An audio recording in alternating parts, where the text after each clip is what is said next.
हाल बा दीदी चाची हमर बहिन सब ठीक बानू। पीयूष भैया के जितावे के बानू।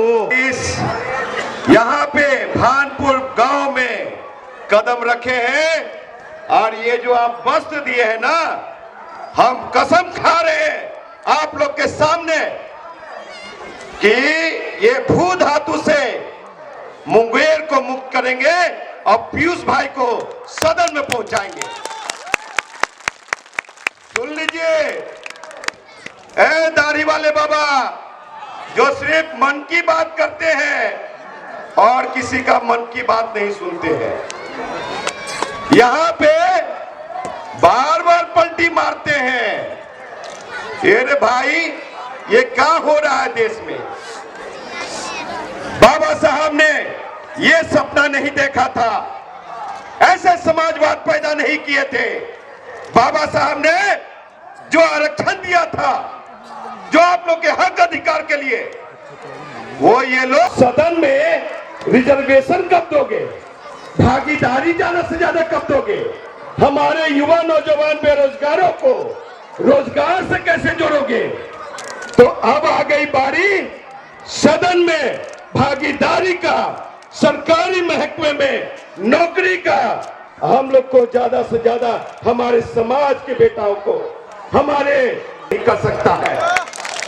उसके लिए जितनी भी बड़ी लड़ाई होगी, हम लड़ने को तैयार हैं। सुन लीजिए, जातीय जनगणना हो गई। ये तो सबसे पहले जातीय जनगणना हुआ है। अरे भाई, ये तो फर्जी जातीय जनगणना है। देख लीजिए कि धानुक समाज के लोग कितनी संख्या है।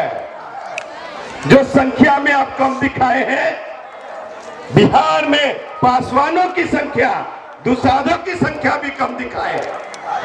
तो अपनी वोट पे चोट करके हम लोग अपनी संख्या बताएंगे। और भाई पीयूष भाई को वो सदन में पहुंचाएगा। एक एक वोट लागू कीजिएगा। 60 साल के बाद है, 70 साल आपको मौका चाहिए मोदी जी साहब।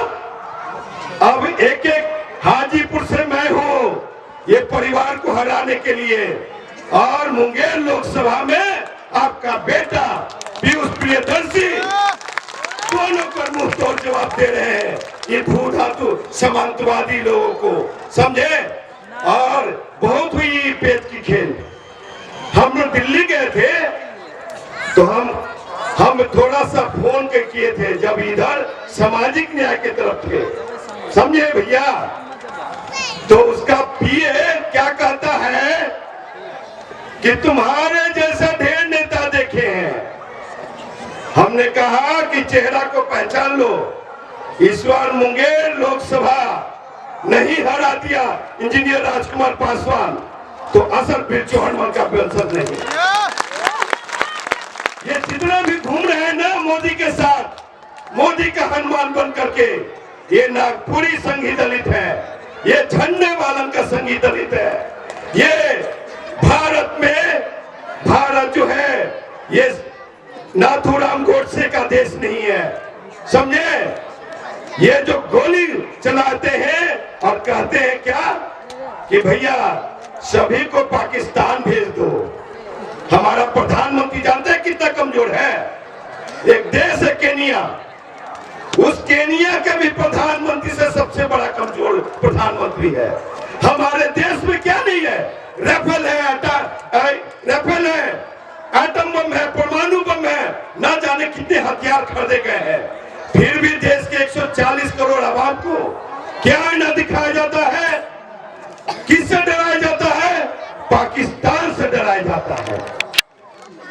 अरे भाई, अगर 56 इंच का सीना है और उनके बानर सेना में ताकत है, तो चाइना घुस गई है अंदर, बर्मा घुस गई है अंदर, अमेरिका से करे। ऐसे लोगों को उखाड़ के फेंक देना है और हम लोग आतंकवादी नहीं है, हम लोग माओवादी नहीं है, हम इस देश का मूल निवासी है, हम बाबा साहब के मानने वाले लोग हैं, हम ज्योतिबा फुले के मानने वाले हैं। एक अंत में बात कह करके मैं अपनी वाणी को विराम दूंगा, क्योंकि आप लोग को अपने नेता भाई पीयूष प्रियदर्शी जी को सुनना है, युवा नेता, ओजस्वी तेजस्वी नेता, और उनको सुनना है। साथियों, आज जो कैब लागू किया गया बिहार में जातीय जनगणना के बाद, जानते हैं अति पिछड़ा का मुख्यमंत्री थे कर्पूरी ठाकुर जी। उस समय भी एक दुसाध का बेटा मुंगेरी लाल पासवान वो साथ दिया था। आज अति पिछड़ा का बेटा धानुक समाज के बेटा को, इंजीनियर राजकुमार पासवान दुसाध के बेटा को वीर शिरोमणि का बेटा साथ देने आया है। और चाराडी का दुसाध हो, चाहे मुंगेर लोकसभा में जितने भी 5 लाख दुसाध हो, आप लोग के साथ खड़ा है। और हमारे साथ भी आप लोग अपील कीजिए कि वैशाली में वो लोग हमको ताकत दे, इन लोग को सामंतवादियों को मनवादियों को उखाड़ के फेंकना है। अब आप लोग के बीच में हम आपके नेता, आपके चहेते नेता, हर पल मौला नेता, सुख दुख में साथ रहने वाला, हर एक बेटियों के दर्द को सुनने वाला, आप लोग के हर एक मुसीबत में साथ रहने वाला वैसे बेटा को आमंत्रित करता हूँ। पीयूष प्रियदर्शी जी को मंच की गरिमा है। हमारे